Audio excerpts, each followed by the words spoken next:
there ready? Are you ready out there? Are you collected? Let's do this. Happy Friday, everybody. How you doing out there? Today, Friday, it is 420 Live. I am your host, Jeff Kravitz. It is I can't even see it, the 12th of June.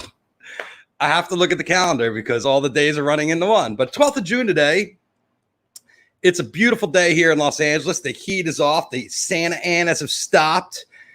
We can breathe. It doesn't feel like you're underneath an iron or anything. I hope everybody's had a wonderful week out of our, we're kind of moving into the protest stage of our life and out of the rioting and the looting. So I'm happy to see that. And we're still under the thumb of a oppressive government. But you know what? Not while we're here. Today, we were going to get fully into the distraction. Usually, I would be at Bonnaroo. You see my shirt here, Bonnaroo? Oh yeah. And I have a satin on because I had a nice big stain there. I'm like, what am I going to do with that stain? Because his shirt is 17 years old. So you can see a little ratty around the neck. But I don't have a lot of Bonnaroo shirts. So I pulled out a sticker and covered up with this tent.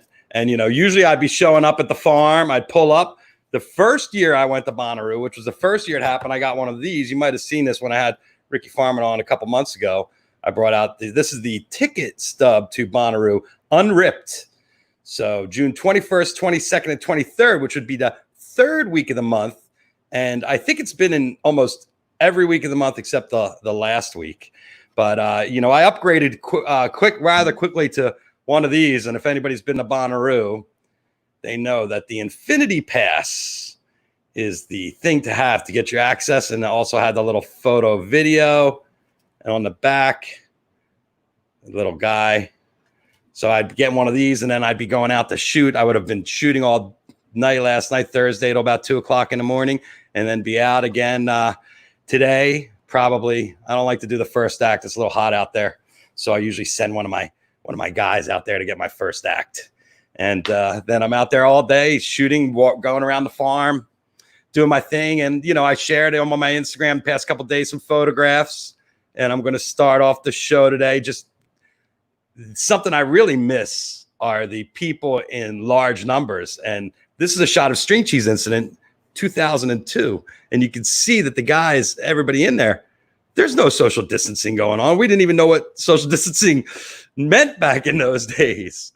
But it was packed. The first Bonnaroo sold out within minutes of tickets going on sale with very, very little advertising. One of the headliners was, I don't know, or he was on the bill, Jack Johnson. Headliner would have been at night.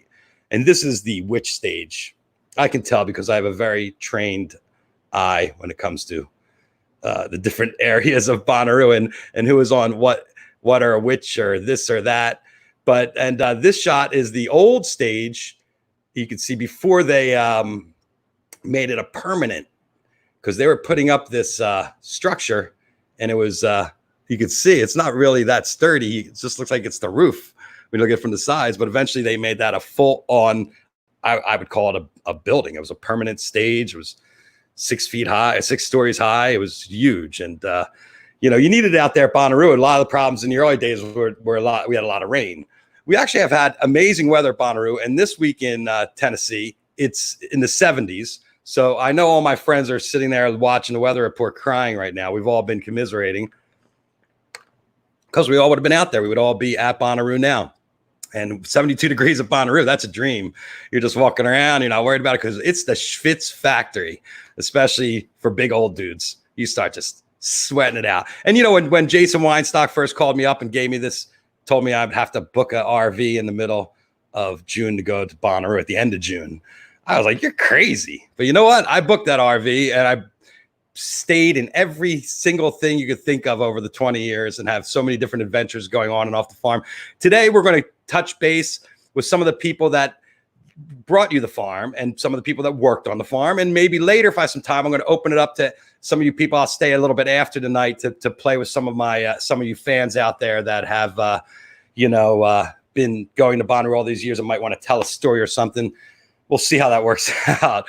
But we're going to start off with Ashley Capps from AC Entertainment. Bring in Mr. Caps. Hello, Ash. How are you? Hey there, Jeff. How are you? It's good to see you're socially distancing. Socially distanced. And you have a smile on your face. Or wearing a mask or something. Yeah, this is, we were ahead of the curve. This is Bonnaroo 2015. We distributed these, and they actually came in handy for other reasons. Yes, and especially out on the farm, it's dusty too when you're running around. Indeed. So, how you doing these days? There was also, let's see, there's this auction too. I really like that, Oh, you got the different faces. Yeah. This one's the tongue. So I'm doing good. How are you? I'm hanging in there. So I'm not on the farm though. I'll have to say, it's it just sort of.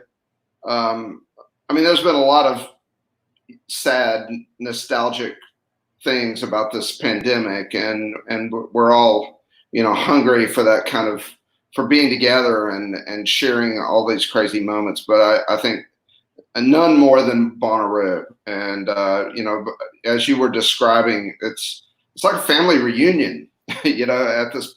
At this stage of the game, it's like a family reunion. I mean, it's multi-generational too. You have all you have kids that have been born in the 20 years, and exactly. There's a whole new family moving in. It's fantastic. So and you can see it over the years with the change of the music and the way that the music has kept up with the times. When originally it was something that was totally different and totally not in the mainstream, it's definitely become where you have some of the biggest acts in the world. When I was going through my photos, Paul McCartney, Bob Dylan, I mean, it was everybody. So wow, yeah. The amount of talent you've had out there. Why don't you tell us about how it all started for you? Oh, well, I started promoting shows like in the late 70s, in 1979, and through the 80s, and then into the 90s. And in the late 90s, there was all this consolidation in the industry. We didn't have an amphitheater to do outdoor shows. I met Rick and John from Superfly, and we started like conspiring about ideas of projects that we might do together. And they had worked at New Orleans Jazz and Heritage Festival. I had done several smaller festivals, one called Mountain Oasis over in the mountains of North Carolina, and another one, I can't even remember the name, was Santana and String Cheese and all back in like 1998. And I'm old enough to remember Woodstock at least. I didn't actually go, but my father took me to see the movie. So I'd always had this excitement around the whole idea of doing a festival. So as Rick and John and I brainstormed about various ideas, and we had this amazing weekend in North Carolina with Mountain Oasis where we were literally turning away people at the doors, and we didn't really have headliners. We had great acts like Leftover Salmon and Bella Fleck and the Flecktones, but even then we completely packed it out. And so we're sitting there thinking, why, what would this be if we had Widespread and the Dead and Fish and and through that ultimately Bonnaroo was born. And talk a little bit about the site, because the site's really unique. Well, the site's amazing, and we spent a lot of time looking. Our main parameters were the Southeast. Superfly was based in New Orleans at the time. I was based in Knoxville, and we decided we wanted to be in the Southeast. So we were focused on North Carolina a lot at first, and then we got a tip from a friend in Nashville who was in the security, the show security business, and he had worked on a festival called Itchy Park, which had happened 2 or 3 years before, and he's like, that festival didn't do very well, but it's an amazing site. You should go look at it. So we went down, and it was indeed an amazing site, and its proximity to the interstate. You've got an exit on one side of the site. You got another exit on the other side of the site. And we had a willing community that was interested in giving it a shot again. So, all of the key ingredients were there for, a successful festival. And you guys hit it right off the park, where festivals like Coachella took them years to build the audience. you had interest before you even came out with a lineup. You had almost all the tickets sold. Well, no, we had the lineup out. What had actually happened in 2002? We were trying to figure out how to market the thing nationwide, but we were dealing with a lot of artists, who they had really pioneered using the internet as a tool to speak directly to their fans. So they had pioneered these internet-based fan clubs. They were marketing tickets to their fans before they went on sale to the general public. And this was essentially the jam band community. And so as we reached out to these artists and booked them, we also asked them to reach out to their fans and tell their fans about this festival that we were doing, and gave them an opportunity to offer a special ticket at a special price to their fans before it was ever announced to the general public. And so that was launched in late March. We hoped to get a jump start and sell, I think the number we bannered about, we would have considered it an enormous success to sell 6,000 or 7,000 tickets, because in those days, it's hard to remember, but there was no social media. There was no festivals sold out in advance. People always waited till the last minute. So we were just looking to jumpstart it. But in fact, the first day we sold something like 12,000 tickets, and it just kept rolling. So in a very short period of time, 17 or 18 days in, we had to declare a sellout at 60,000. Take a month to work on our site plan. Once we did that, we got comfortable with the idea that we could sell 10,000 more tickets. So we went back online at the end of April and sold 10,000 tickets in like 45 minutes. And that first year, we called 70,000 a sellout. The next year we went to 80. The year after that, we went to 90. When we went to 90, we decided that was a little bit too much to have the experience that we wanted the fans to have. So we dialed it back after that point to 80 and really kept it there from that on. And over the years, you've sold tickets and you haven't sold tickets. You were hot there for years, and then all of a sudden it cools off, and now it's picked up again. And this year you had a lot of pre-sales, a lot more pre-sales than you've had in previous years, and you were a sellout. And I think this year I was hearing 100,000, but that's not right, is it? Well, no, we weren't selling 100,000 tickets, but we did have we sold out earlier than we ever have in the history of the festival. Well, which was amazing, and yet the energy was all pointing that way. It was amazing actually to get this response, and we've seen it growing in the last 2 or 3 years. And as you were talking, it's a new generation of fans. And, a lot of the old timers are still there, but there's this whole new generation coming in, and it's a really exciting thing to experience. All right. Well, Ashley, you're the only one that I'm going to have on today that still is officially still with Bonnaroo AC Entertainment. So my question is going to be the hard one. Everybody else is canceling around you for that fall slot, and you guys are still looking at September. I'm not looking for a hard answer, but your back is up against the wall. You're going to have to make a decision sometime soon. What is your feeling on this? Well, it's a very, very challenging landscape out there, and it's changing almost daily. The state of Tennessee in particular has been pretty aggressive about reopening, and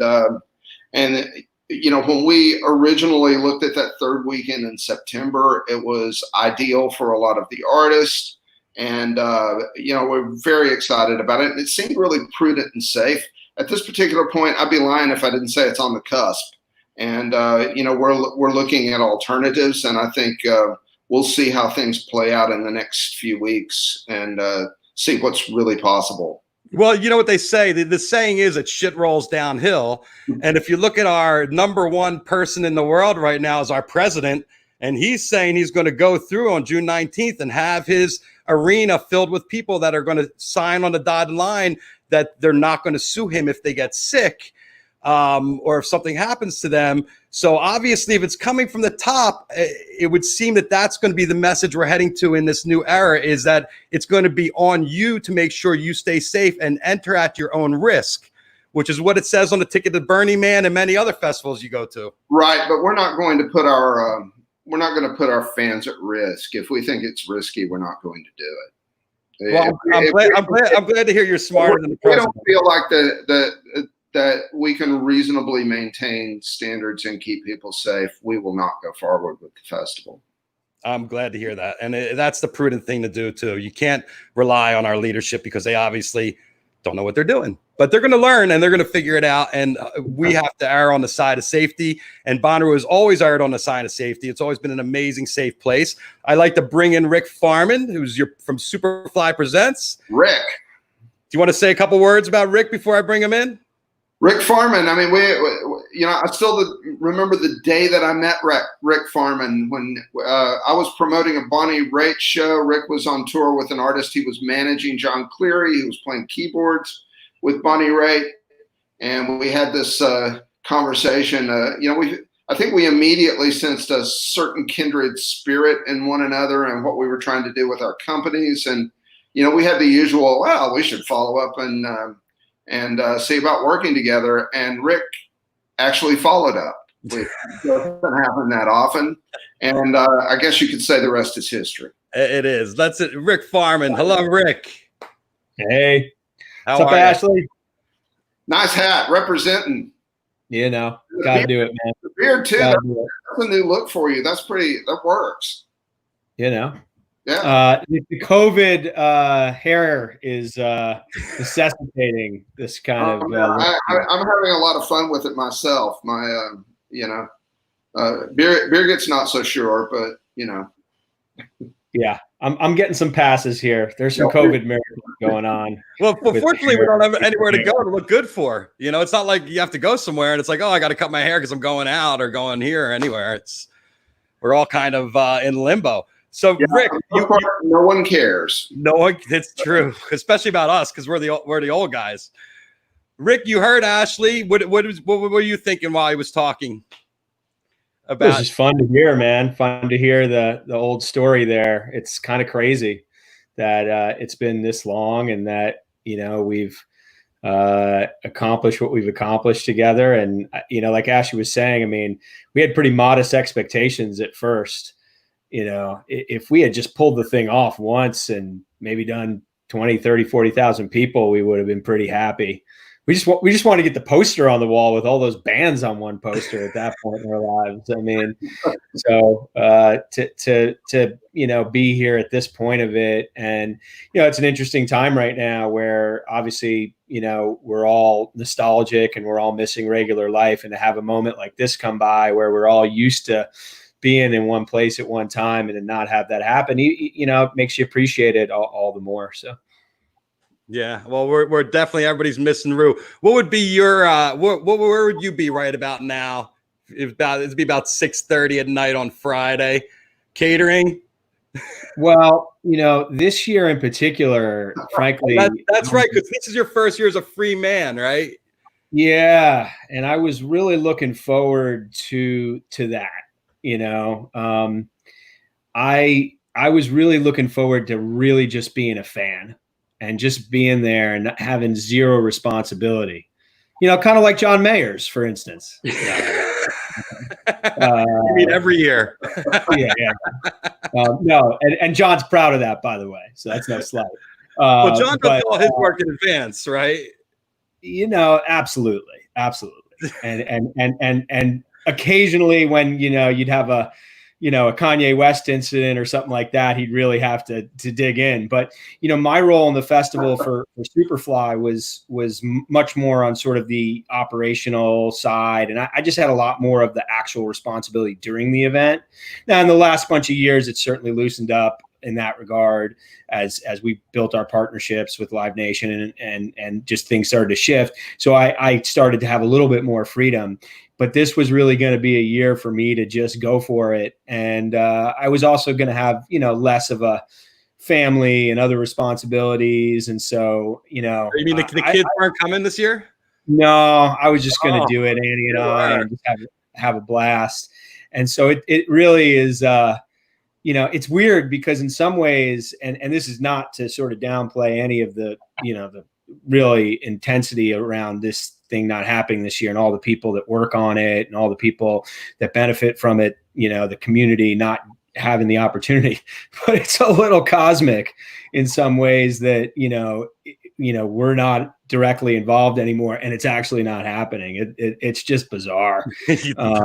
But there's no part of me is happy about that. Really. I was just excited to just come and be a fan. And, when we first started this, I did kind of set a goal, which was like at 5 years, I wanted to be really good at it. And at 10 years, I wanted to be able to just show up and, be a part of it. And that did not happen. After 10 years, I was still working my ass off there. And so when you guys first did it, what was your contract with the farm? Was it for 1 year? Were you looking at it as a futuristic event, or was it just like, we're going to deal with this one first? It was 1 year. Yeah. I mean, unfortunately it was, 1 year deal with our dear friend, Sam McAllister, the landowner, and Sam, being the prudent businessman that he is, held it over our head every single year until we actually, bought the farm. Right. And it was a big motivator, frankly, for us to buy the farm, is that he would not make life comfortable for us. Each year it was sort of a stressful thing to deal with all of those dynamics. It also just didn't allow us to put the infrastructure into it and do all the other things we thought we could do to make it a better festival. But no, I mean, at the beginning, now once we realized it was going to be successful, we all started to morph things that we did about our business to be able to do it every year. And that's where I was talking about. I just had this thought, hey man, if I could just enjoy this thing, I think the thing about it, and I think Ashley for him is similar, like we just wanted this to happen so we could go to it. Right. There was nothing like it out there. And as somebody who was, just a gigantic music fan, it was my biggest passion. And just where at the beginning, I was a hippie. I was one of these kids who would have been out there, like I would have gone to Bonnaroo, no doubt about it. In fact, I went to the first Coachella. So did, John and Carrie and Rich, we all went to the first Coachella. So, I mean, that was the primary motivator in so many ways. Sure, we thought it would be a good thing for our business, but the inspiration for it and the vision for it came because it was something that we thought should happen that wasn't happening. And so, then to be there each year experiencing it was sort of difficult in some ways. I mean, don't get me wrong, we all had a lot of fun, but there were elements to it where it was like, man, I wish I could just go to this thing. Well, and plus, you're the one who had to deal with the cops and the firemen and the county and all the authorities and everything like that. So you had the most serious job out of the four guys as far as reality checks. Yes? Yeah, and Ashley was in on that with me too. Look, we have been blessed, and the festival is still very blessed by having, some of the best production people in the world who are really on the front lines of that stuff. The head of security, the head of operations, all the people who really sort of deal with that. But yeah, absolutely. I mean, look, that was a cool experience for me, being somebody who grew up in the Northeast, went to Tulane, but still was in a, fairly, kind of sheltered world to a degree. And then you come into this rural Tennessee community and you're dealing with public officials and law enforcement, and you have no idea what they're going to make of you and what you're going to make of them. And, we built some really nice relationships. It was really good from a mind expanding experience of just getting to, deal with these people on that level. And look, the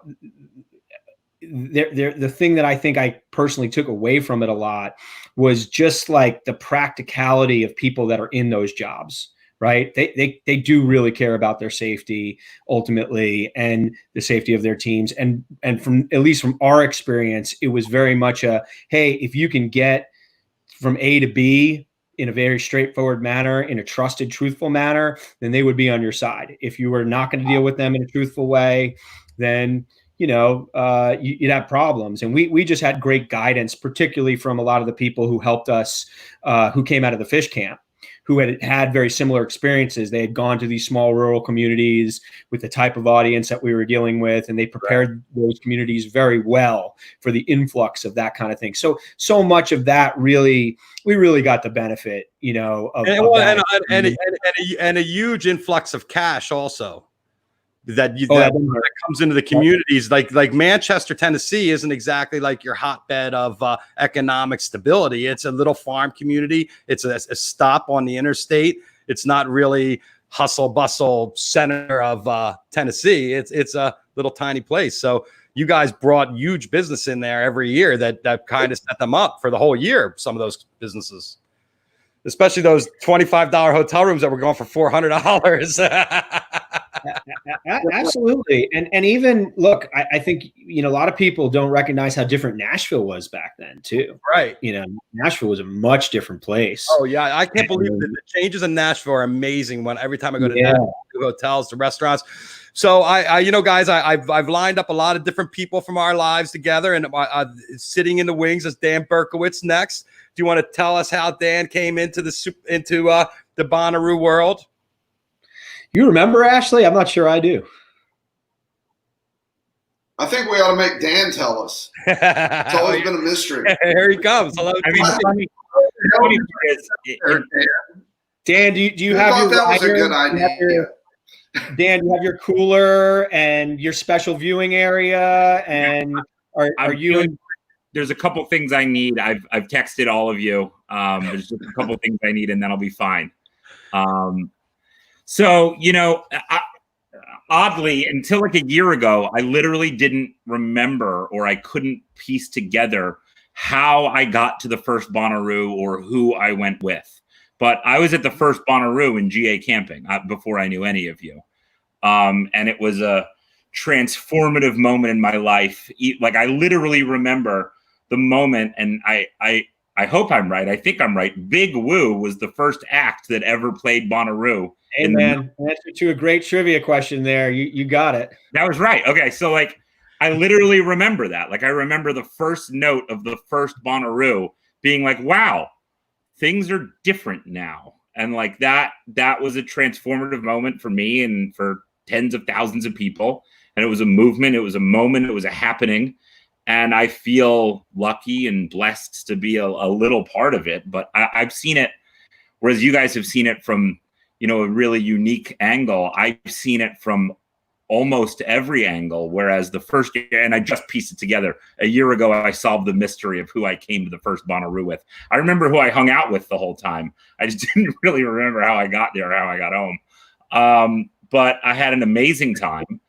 There were, a lot of really special moments, really, connective moments. We were connecting with each other and with the artists and with the art and with the site. And it was just a brand new experience for everybody. And then in a different life, a couple of years later, I came back as the Disco Biscuits tour manager. And you guys, whether or not it was your fault or my fault, the advanced wasn't clean, and we showed up with a bus, and you didn't know we were coming with the bus. We figured it out. And then, are you griping right now? Was that a little gripe? No, it was 100% my fault. No, it was 100% my fault.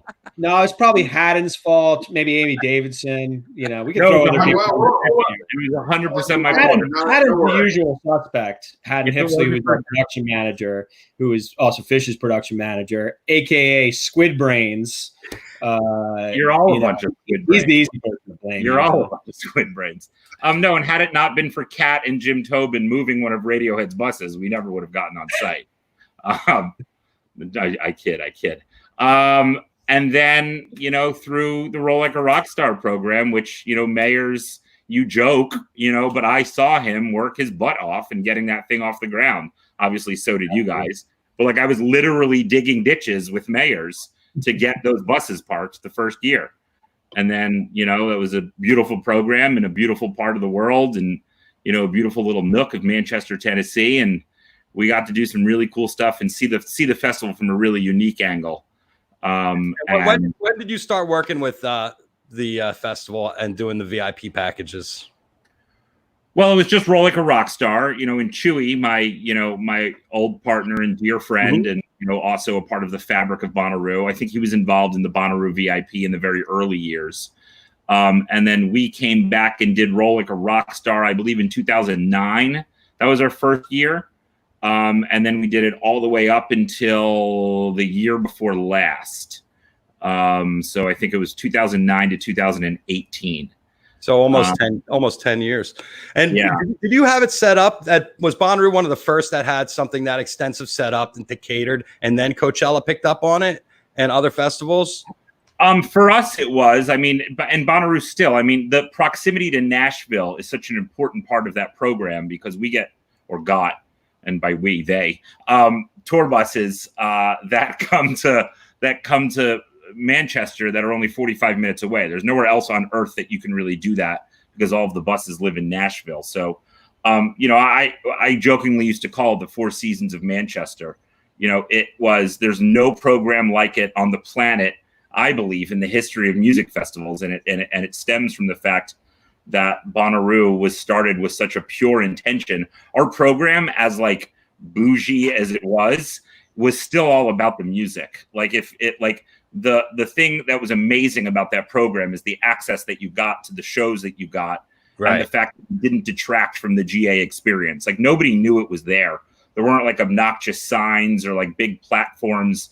There were like little carved out viewing areas. And I mean, Kravitz, you saw, you were in them all the time. Yeah, I know. And it was great because you catered to everybody, drove them to their own places, had these amazing tour buses that they stayed on while they were there, had their own food areas. It was just this whole area. And now that Roll Like a Rockstar package is now it's a camp walkthrough area. It's now a whole little cool. I mean, it's a really special part of the farm. It really is. But the thing that made that program so special, and the reason why it was such a community, and there's still people that were guests of the program that I'm like lifelong friends with, is it was still all about the music. Like you could go stay at a Four Seasons or a Peninsula and have a really, really nice experience. But if you're coming to Bonnaroo and Roll Like a Rockstar, like it's still, you're still out in the elements. Like you're still getting picked up on a golf cart and rushed back to your tour bus if there's a real bad weather coming in. Right. And you're still waiting in line to get into the viewing area if it's a big show, and you're still dealing with elements. So these people were all super passionate, like all about the music, and I think that's a testament to like all of the fans of Bonnaroo. Do you have a standout favorite performance? I mean, I'm such a Fish fan, and I'm such a dude from New Jersey that like Bruce Springsteen sitting in with Fish. I know it's so cliche. The Disco Biscuits in 2002. I think the most fun that anyone's ever had at any concert was me and everybody that I was with during Daryl Hall and Chromeo. Like there was just no better time. There's so many. I mean, there's so many. And like for the first time, and obviously there's so much going on in the world. But I don't know why, but for the first time this weekend was the one where I'm like, oh man, I miss the old world like a lot. Yeah. I really wish that I was there right now. And obviously we all look at the weather forecast and you're like, are you serious? It's painful. Ashley, let me ask you, what's one of your favorite performances you've seen up there? Oh, I'm such a music fan. It's impossible, really. Neil Young and Crazy Horse Under the Full Moon in 2003 was, unforgettable. But, Radiohead in 2006.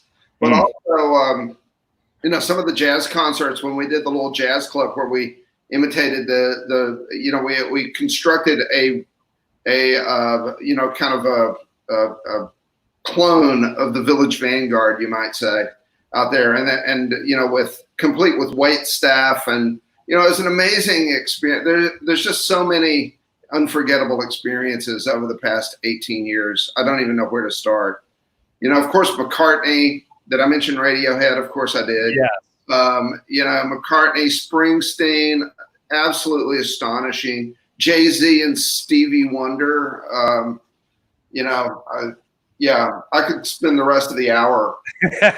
Hey, Farman, I'm going to give you a shot here. What do you got? Well, it's cool because I've long had a top 5 at Bonnaroo. I don't know if anything will ever crack it, and 3 of them Ashley just mentioned. The 2 that he didn't were White Stripes. I think it was, I want to say 2007 or something like that. The energy on that show was just out of control, almost a little scary. Then the Neil Young show. Oh, I'm sorry. The other one that he didn't mention is Jay-Z. I think that was maybe 2009 or 10. Oh yeah, you did mention that. Yeah, so Jay-Z, Neil Young. Oh, I'm sorry. The one you didn't mention is the Jim James, My Morning Jacket show. Oh, yeah. When they played the Witch stage and it rained like horizontal on them. And it was just like that moment where you saw a band like at one level, like instantly go to another level. Like you knew after that they were just going to be kind of this legendary band. So the Jacket, Jay-Z, Neil Young, White Stripes, and then that Radiohead show was really just special in so many ways. First off, it really transformed the festival. It was like it was the performance that changed everything. And I have the guy right here who helped bring Radiohead to Bonnaroo, Danny Clinch. Hello, Danny. There you go. Good segue. Yes, I was there. Hey, man. Talk a little bit about how you influenced Radiohead coming to Bonnaroo and changing what was going down. Well, I did a film. How you doing, fellas? Good to see you all. Good to see you, Danny. Thanks for coming on. Yeah, man. I did a film called 270 Miles to Graceland for Bonnaroo. And we were just living the dream at that time. I mean, it was just so much fun. We made this film and we screened it at the Ziegfeld in New York City. Again, living the dream. And it turned out Radiohead was in town. And I had been telling them, we had all been talking about trying to get Radiohead to come out. It was always on our mind. It was always the conversation. And we were having the big screening that night. And the band was in town, so I invited them. And Phil, the drummer, and Ed O'Brien, the guitar player, came to see the film. And they hung out for the whole film. And afterwards, they were like, "Damn, that looks like a really good time," you know. And my my go-to to anyone that at the time that I was trying to encourage to come out to the farm was that Sonic Youth had come and played there, and that they said it was the best. It was as good as any European festival they had ever been to, and like I wasn't lying because they said it, you know. And so a band like Radiohead was like, really? Oh shit, okay. So that in fact, was they decided after seeing that film and after hearing a little elevator pitch that they would come out, I guess, and do it. So it was pretty cool. And the fact that they honestly, and I directed the filming of the 2006 show, and they the fact that they put that out with the killer audio recently was just nuts. Amazing. Absolutely. And it was, yeah. So that was one of my favorite shows too. And I also humbly point out that I saw Bruce Springsteen standing on the stage watching Citizen Cope with his son. Bruce was with his son. And I said to him, he had played the night before and he stuck around. And I said, "Have you ever seen Fish?" And he said, "No, I've heard a lot about him. I've never seen him." I said, "These guys could play anything. I'm telling you." And I told him about all the Halloween shows and how they cover all these different songs. And I saw it go off, the little light bulb go off in his head. And he was like, "Oh, yeah, really? Okay." And then literally like an hour or so later, Bruce was knocking at the trailer, the tuning room trailer where Fish was, to come in and play with them. So it was pretty good. Yeah, and I remember Paige looked down and you and I were holding hands and singing together, and he goes like, I looked down and there's Kravitz and Clinch holding hands singing. And I'm like, we're Jersey boys. We're having a moment. Oh yeah. So when you said the Jersey boy and you was super stoked, I was like, oh, I gotta tell that story. Yeah, no, that's So special. good. That's awesome. So how are you, Danny? Are you did, last year was the first Bonnaroo you didn't shoot, but you shot 18 years, correct? So to speak. Yeah. I think Rick fired me. Well, no, you were part of Rick's package because he left too.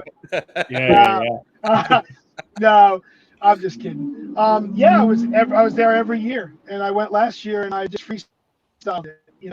Funny thing is doing the portraits backstage was honestly is such a great body of work, and I'm so proud of it, and so glad I was able to do it. But I missed a lot. During the day. During the daytimes, I missed shows, but I always just kept going all through the night. So, but it was nice to go out, and my kids, my son Max and his buddy Joe started going when they were like 12. I would bring them along, and I'd bring my nephew Josh to look after them, and they kind of grew up going to Bonnaroo, and you should see them. They are so salty this year. I mean, honestly, I know we all are, but they were just like so disappointed, understandably, and we all are. But yeah, it was crazy because they've started, I guess, 12. My son's 23 now, so he's been going forever. And the life experiences you have at Bonnaroo, I mean, that's just what it's about, right? It's just the great life experiences. And we talked about all the shows we went to. I mean, how many people get to say they saw Buffalo Springfield? Because, they did like a couple of shows, and then Neil was like, yeah, we're not doing any more shows. And just to be, what's also super cool is to be in the crowd, maybe by the soundboard, and to be sitting there watching, whether it's McCartney or Tom Petty or Springsteen or, Billy Joel, with and standing next to you is like, Jim James and, all these other artists that play in the festival, and they're all just as so stoked to see Paul McCartney as we all are, and then again, talking about the early shows, like I remember first year, in the tent, and, when we made that film, Sunday morning, in one of the tents, Kings of Leon, knowing who they were, they were like, they hadn't been up by 12 noon, in years. They had to get up earlier. They didn't go to bed, to do their set. And it was just really, it was great. I saw My Morning Jacket in one of those shows. I saw the Black Keys roll up in a van, and climb out, and Dan was in the back stringing his own, tuning his own guitar. I just happen to have this picture up of Dan Auerbach, and I'm blown away by how young he is. Yeah, exactly. So that's the year. That's probably 03, 04 right there, right? Yeah, I would think so. Yep. Unbelievable how we all aged. So crazy. One thing that I think, is one of those differentiators for Bonnaroo that a lot of us who are here had the privilege of sort of seeing, is that, it's a festival that a lot of artists actually stay for. I know that the difference even in our events, like with Outside Lands, when a big artist comes in to play Outside Lands, they come to the park, they play, they may see a band or two right before, and then they're out of there, they're back to hotel or whatever. But, just like the Bruce story, you were telling before, Danny, I mean, that's like, happens all the time at Bonnaroo, where artists will stick around because it is in this different location. It's not like they've got this, restaurant to go to, or, meet up with a particular friend that they know from that town or something like that. They're kind of there. And, I got that feeling only really in a couple other places. When I went to Glastonbury, I got the chance to, see a lot of artists, particularly Joe Strummer, which was amazing, like really holding court. And, similar thing kind of at Fuji Rock in Japan. But I think it is a bunch of those moments of people collaborating, people getting together, people like experiencing new things that happens at all levels there. And I think that's one of the things that really is special about it. And I think will always be special about it. Well, Bonnaroo has been very meaningful to many of us. And I have another special guest in the wings. And they're going to bring in the Crawfish King himself, Mr. Shaggy. Hey, you guys. How are you? You know, I look at all these faces. Oh, man. This is my family right here. These guys are part of my family. It's like this is like a family Zoom call. Well, I tell you, I'm sure missing the fun. I mean, I busted my ass today, and I was like thinking, man, I could be doing that at Bonnaroo and having a hell of a lot of fun, you know. But so Shaggy, how many years have you been out there to the farm? I've been at the festival every year. I started working with Superfly and doing the crawfish there in 2004, I think. Wow. And I know you go through a massive amount. What was your poundage last year? I mean, we're doing 4,000 pounds has been like the thing we've been doing. We do that free one on Thursday night. And then, you know, throughout last year I did even more because they had me out at like Pod 9 and they had me doing crawfish out in General Pop. And, you know, that was cool, but not as cool as, you know, guest hospitality and art and the post stuff, you know. Yeah, Shaggy has the whole area laid out with these huge tables, and people come up, and everybody is teaching everybody how to eat mud bugs, pretty much. I mean, you go in, you don't know what you're doing, but next thing you know, you pull up next to Farman, you get the lesson. Yeah, those midnight ones are pretty interesting. Crawfish. I always tell people, like, you know, I'm the last thing that goes on at Bonnaroo. You know, midnight band ends. Me, Danny Clinch, the tent. Me. Last year, 2 years ago, you had a band, right, Danny? Playing back there. Yeah, man. Yeah, that was killer. Yeah, we were playing. That was cool. We were playing for you while you were cooking. Yeah, nice, awesome. Yeah, I felt like it was always the last big bucket of crawfish came over to my spot. Yeah, Once Rick walked in, all the crawfish went right to him. Him and all you guys, you know. Good stuff, man. Yeah. Wow. Yeah, I'm so lucky to be a part of it. You know, a lot of things are happening right now with me. I don't know if I'll be returning next year. I mean, we're about to open a brick and mortar here in New Orleans, and so many things. You know, last year we did Lock-In, we did Bonnaroo, we did a bunch of those festivals, and they were all good. And we were lined up to do all of them this year, but you know, COVID happened, so we just kind of we bought a food truck 8 months ago, and we've been going at it since then. You know, so it's been good. Well, I'm glad you're still at work, and we're all missing you and the crawfish at Bonnaroo.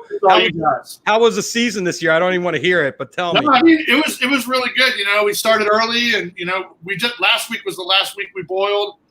We moved to barbecue. Today was, you know, we have a new spot down in the Marini there with the food truck. So, you know, I cooked a bunch of briskets and all that good stuff. So, you know, my barbecue game's pretty much on point these days, I must say. You know. Yeah, your Instagram's looking mighty fine, I got to tell you. I got to hang out with Rick Mardi Gras, man. Rick, that was fun, huh? It was, man. We had a little moment there. Good time, buddy, for sure. Crazy to think that, you know, wouldn't be hopping on a plane or going anywhere for as long as we have been after that. Yeah, man. Definitely, you know, Mardi Gras was pretty crazy for me. You know, but, you know, I hate to bring up COVID, but, like, you know, they said Mardi Gras was like a huge part of it, like in the sense of spreading it here in Louisiana and everyone coming from all around the world, you know. And I was handing crawfish off to people hand to hand for like 10 days straight, thousands of people. Yeah, well, yeah, New Orleans got it bad too, but you were all right. Yeah, no, I mean, I was extremely sick before Jam Cruise this year. You know, I took myself to the doctor in January, and I was 3 weeks of like, you know, I don't take myself to the doctor, you know, it's like. Right, you're a pretty healthy guy. Yeah. Anyways, but it's, you know, Jeff, I've been watching this thing you got going on at 420. I've seen some cool stuff, man, you know. And, well, thank you. I appreciate the love. You know, we got a lot of love for each other. We've been with each other for a lot of years, and now we're all going through this crazy change where it's affecting all of our industries. You know, as far as being a music promoter and an event photographer, Dan, you must be feeling the same thing. there's nothing really to. Are you shooting anything these days? I got a couple of little projects I'm working on, and I've gone to a couple of the protests. In fact, today I was at two events in Asbury Park, the LGBT event here in Asbury, and I went to also there was a surf for unity today as well. A paddle out, which was fun to photograph. So that was cool. A bunch of people went out and had a moment of silence, and they bring a bunch of flowers out, and all the surfers toss them in the air and throw the water up. It's a ritual, which is pretty cool. And then I'm also working on this project with Preservation Hall Jazz Band and my buddy Ben Jaffe, who you guys all know. He's doing a fundraiser on June 20th at 9 o'clock Eastern Standard Time, and a bunch of guests, Dave Grohl and Nathaniel Rateliff and Dave Matthews, Linda, a bunch of New Orleans folks, John Baptiste, Irma Thomas, and we're doing like a live stream, some pre-recorded, some live stream stuff to raise money for the musicians there that have been, not being able to play. I need to see some live music, man. I'll tell you that, bro. What's that? I need to see some live music for sure. It's been crazy. But Danny, I'm over the watching stuff on TV. Even though right now they're streaming my birthday show of My Morning Jacket from Red Rocks right now. I'm gonna go check that out when I'm done with y'all. So. Well, so Danny, someone asked me, Bill Rowski is asking that you're now a concert promoter. So Bill is asking about your festival. Have you made any definitive announcements yet? Or are you still waiting it out? We're waiting on we're waiting on the government and the and also what are the bands going to do? People haven't. I don't have a definitive answer. Yeah, well, you have a nice big outdoor space there on the beach, and obviously there's going to be a lot of people on the beach this summer. So, and we'll have to see what happens. Are you the same weekend as Bonnaroo this year? Did that just happen? No, we're in September. Yeah, but what weekend are you? But you're the weekend before us, I hope. What's your weekend? Yeah, weekend before. The weekend before. Okay, just checking. Because everybody's trying to get into that fall time. Believe it or not, we had that discussion. Oh, you did? Yeah, when we were. Thank you, Ashley. We had that discussion. We couldn't do Bonnaroo without Danny being able to come. So. I like that. I thought you were worried about stepping on my festival. You were more worried about me. I was worried about having you around. A little bit different crowd. Yeah, it's all right. Yeah, me and Donnelly. I go to your festival. I haven't been yet, so I was thinking about myself. Man, it's so good. Tim Donnelly and I have been, it was our dream to do it, and partnering with HM and then Tim Sweetwood, and that was really, really great. It's been an awesome experience, and it's funny because I'll tell you guys, you festival runners, you'll appreciate this. When I got involved in it, my wife said, "Okay, so what's the deal?" And I said, "Well, I'm just like Tim Sweetwood's doing this, and Donnelly's doing that, and HM's a business guy and doing this, and we're all collaborating together, and I'm handling the art and my relationships with the musicians and all that." And one day I got off the conference call and she said, "So you're handling relationships with musicians and helping?" And I, yeah. She said, "Because I heard you talking about like beer and porta potties." That's all I heard you talking about, beer and porta potties. And I was like, well, they're porta potty. Two of the most important things at a festival. Exactly, unavoidable subjects, unfortunately. So, yeah. I put on the NOLA Crawfish Festival in between the two Jazz Fest weekends here, and I mean, it was crazy how. Even after everything was shut down, people are still like calling, "Hey, is that going on? Is that going on?" And it's like they didn't want it to, not happen, or just the thought of, they just thought my festival would hang on or something. I'm like, man, I was like kind of happy to stop it, you know. This year was, I don't know, it was tough, you know, Jazz Fest and everything here in New Orleans to be like a city that's vibrant with music all the time to just be like, you know, it was rough. Well, yeah, with not a bar open, without a venue open, nothing. And it's never happened really. I guess maybe after Katrina, but even after Katrina, there was probably still a couple places here. I mean, people were. I mean, hell, they were having shows in Maple Leaf with no electricity. You know, generator, you know, stuff like that. You know. And real quick, back to Bonnaroo. I wanted to say something. The year that you guys had the Maple Leaf at the Roo in the tent was that was awesome, man. With the ceiling, I mean, it was great. You walked into the Leaf. You know, that was cool as hell, man. Well, that was definitely the venue where, you know, we as young, you know, concert goers in New Orleans, you know, that place is kind of a nexus, right? I mean, the Tuesday night Rebirth show is sort of a place where, you know, young Tulanians come to get indoctrinated into what real music is. Right. And then it all for you, right? Yeah. And then, you know, when we started early on, Superfly, one of our first two offices were on Oak Street. One was the storeroom of Snake and Jake's. The second one was right on the corner of Oak and Dublin, right down the street from the Maple Leaf. And, you know, Hank sort of became kind of our like patron saint, so to speak. I mean, he you know, he's such a unique character, and he kind of became this guy that we would go out to lunch with him like once a week and just joke around. And, you know, he kind of became this funny sort of guy in our mix. And, you know, one of the things that actually a lot of early booking agents early on, the way we endeared ourselves to them was we were able to actually find Hank. Hank was like, you know, you couldn't just call the Maple Leaf to book a band. Yeah, no, exactly. You know, like it didn't work that way. But we'd have agents, you know. I remember like in the early years, like Tom Chauncey and John Locken and guys like that who were trying to get their roots acts in there.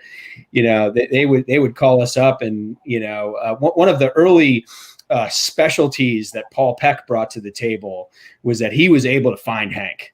I mean, he knew where Hank had lunch on Wednesdays and where he went for dinner on Thursdays, because he was a real creature of habit. And we'd be like, Paul, hey, do you know where Hank is? And he'd go get Hank, and, you know, we'd help an agent out. And they just thought we were, you know, really useful for that alone. And so they'd return our calls, which was, you know, early on all we were trying to get agents. Hey guys, I gotta say goodbye to Danny. Danny's got to run. Danny Clinch, thank you. I want to bring you on and work with you one day, but thank you for coming on. I appreciate it.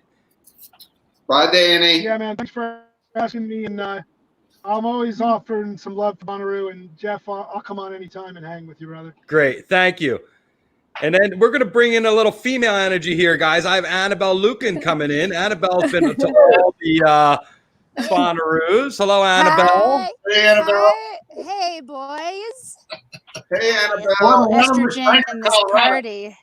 It's really nice out right now. It looks amazing. Yeah, it's perfect. Annabel, tell you're a huge jam band fan for years, and you've been to all the Bonnaroos. Tell us how you came in. You were always in a working capacity, right? Did you ever go as a fan? Well, the first year when I got on site, I went as a fan. But what Superfly had me do is Rich Goodstone hired me to put together the Bonnaroo Compilation CD, and I put together a double CD of bands that were playing at the festival, and they paid to be on the CD, and we distributed them to the fans for free. And it was amazing. Everybody loved the CD. I actually did it for them for Jazz Fest. Earlier that year, we called it The Sounds of Superfly. I remember that CD. I probably still have it somewhere. You did those, Annabel? I did those.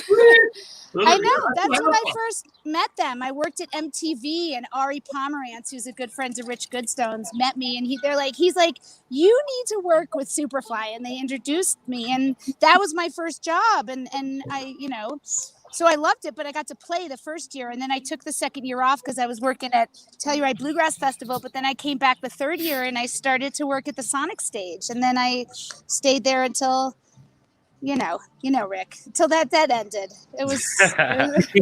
Well, talk a little bit about the Sonic stage, because it was very unique, because you got all the acts to play there, and it was only a stage for like 500 people. It was amazing, and I thanked these guys every single time I saw them for giving me creative control. The Sonic stage was a small wooden stage in the middle of Bonnaroo, and bands and artists that were already playing at the festival got to play a second performance in an intimate setting. And let me tell you, not one artist got paid 1 cent any of these performances, and we are talking. Amos Lee came and did a solo acoustic show. Susan Tedeschi, I'll never forget. She's like, Annabel, I don't think I can do this. And I'm like, but Susan, you can. She's like, I've never done a solo show. And I'm like, you can do it. And then we brought up a piano, and Alan Toussaint came, Jeff. And Buddy Guy, Herbie Hancock, Warren Haynes, Blues Traveler, Rat Dog, you name it, they came and played. And I had a lot of repeat artists. Bela Fleck played every single time he came to Bonnaroo, and he was always with a different band when he came. Humphreys McGee always played. Green Sky Bluegrass came, and every time, and it just became a thing, like a thing that, to the point where when I see people out and about these days, they still say, oh, you're the girl from the Sonic stage. And we all talk about how special that was. So it was a real moment in time in Bonnaroo history that stood out to everybody. And I'm very grateful to have been a part of it. And I'd say it's part of your job now with Cloud9 too, is your talent wrangling and dealing with the logistics, right? Yeah, I'm good at that. I'm a professional cat herder, and my stage never ran late. And if it started late, I assure you, I mean, I got militant at some point because I had so many bands a day that were playing, that I had to be really punctual. So I always like to say, I speak Bonnaroo fluently. I speak production well enough, and I just speak artist fluently. And it was just a beautiful situation for many years. Well, you also had one of the stages that actually had a name. Yeah. Yeah, I know, a real name. I know. It wasn't like, where are we going and which place is this? And it's over there. Yeah, no. It was awesome. Where, this, that, the other, another. And I mean, I crammed it in. I did 30-minute performances and 15-minute changeovers. And sometimes, this is so funny, Ken Weinstein, Big Hassle Publicity was like, hey, Annabel, I have this band, and I really want you to book them. Can you put them on at like 11:30 in the morning? And I'm like, ugh, I'm tired. I don't want to do another band early. He's like, please promise. It's a favor. I promise you'll love them. I'm like, fine. And guess who it was? It was Dawes. and it's just so funny because I was like, fine, I'll book Dawes, And no one knew who they were then, and they were obviously phenomenal. And then they came back and played it the next time they came to Bonnaroo. It was great. Do you have any standout favorite performances? Well, we were talking about the Sonic stage and how busy. I mean, the Sonic stage in general, the performances there were like no other.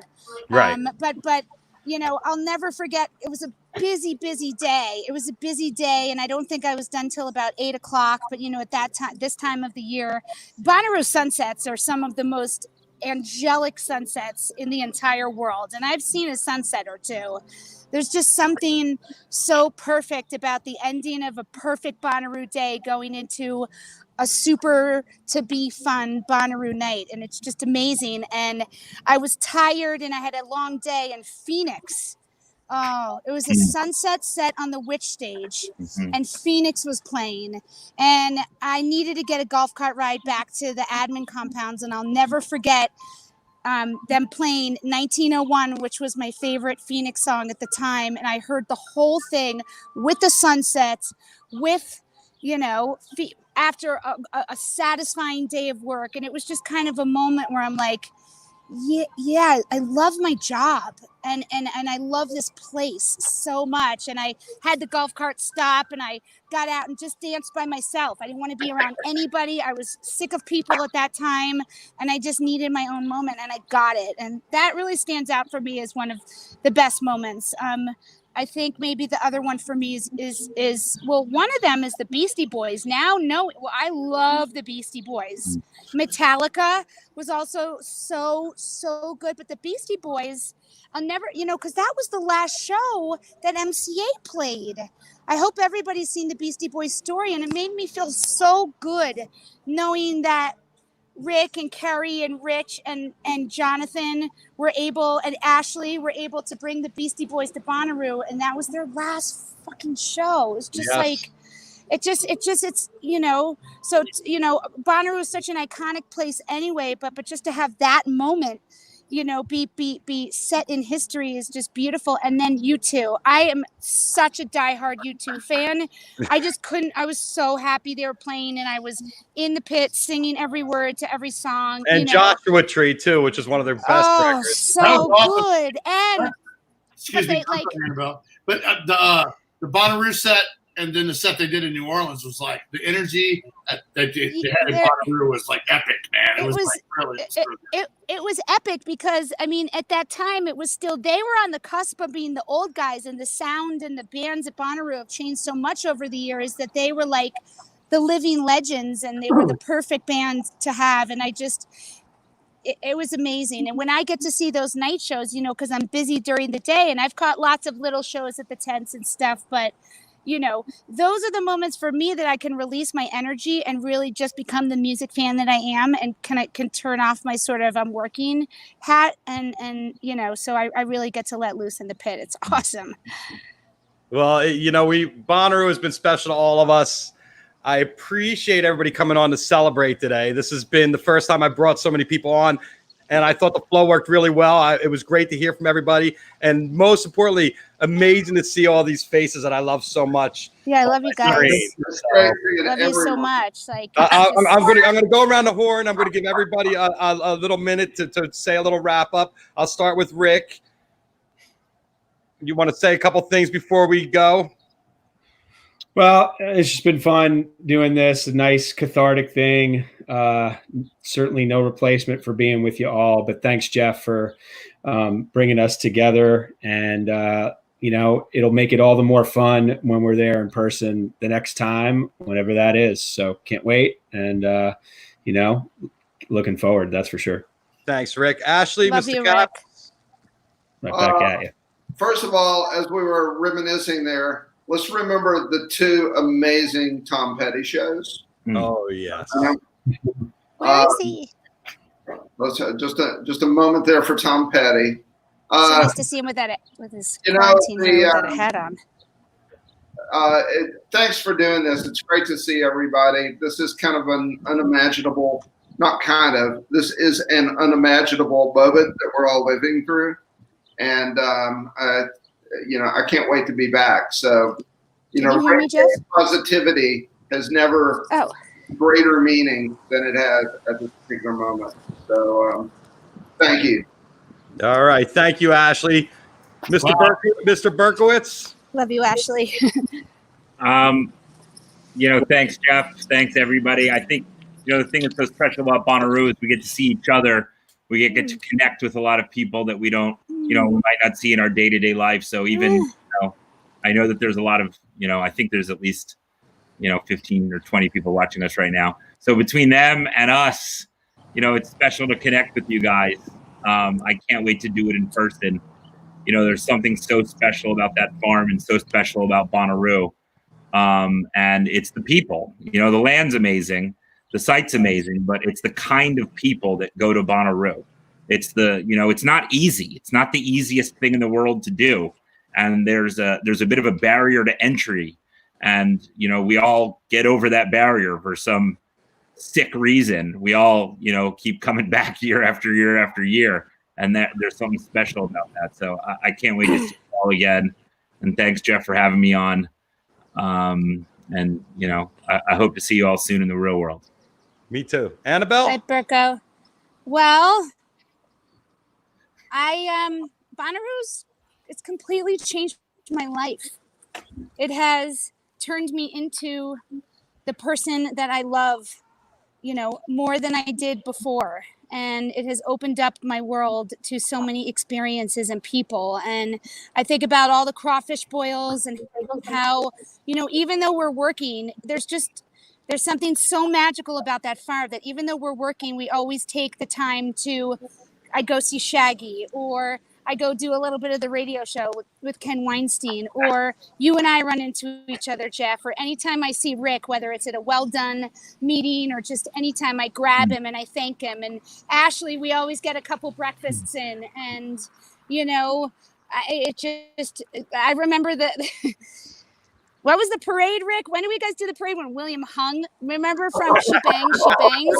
Okay, that I was on the parade and I was on the float. I was his handler, okay? And I had to help him with the beads, and I had to be like, look, William, boobies, because people were flashing, and he's 12 years old, and he's not very exposed to it, and he goes, hi, he kept waving at the boobies, and I think about the endless memories, and there's tears too, because when you've been a part of something for so long and it's so emotional and it's got so much energy, there's ups and downs, but even though Superfly is not there, and I cried so hard last year when they were leaving, I'm going to stay and represent, because thank God Ashley and C3 and Jeff at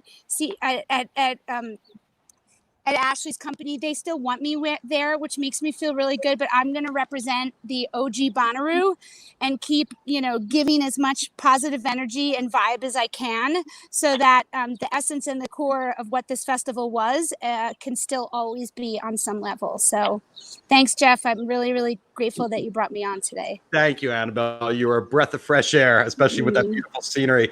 Shaggy, you're going to get the last word in before I go. Jeff, thanks for having me on. Rick, thanks for giving me the opportunity to be a part of something that's, huge in my life. I've had so many amazing times. I've been able to, over the years, bring a bunch of my closest friends to the festival with me to help me get shit done. And it's been a very special time to hang out with my friends and to see everyone. One of my favorite shows ever at Bonnaroo was Dave Matthews and Friends. For some reason, that one just, was just, but I really just am super stoked and blessed to have been a part of it. Hopefully, the idea this year was I was pretty sure I was going to have two. Oh, Shaggy's in and out. I was like, is that me? I think it's Shags. We've been losing them. Well, thank you, Shaggy. Thank you. I'm going to say goodbye to Shaggy. Take him out. So look at that picture. Annabel, thank you. Have a great day. Thanks, everybody. Stay healthy. Thanks, Ashley. Thanks, Dan Berkowitz. And thank you, my boy, Rick Farman. Great day. Let's catch you all soon. Everybody. Oh, wait, hold on. What am I doing here? I'm a mess. That was a ton of fun. It was so great to connect with everybody and to commiserate, to lick our wounds from not being together.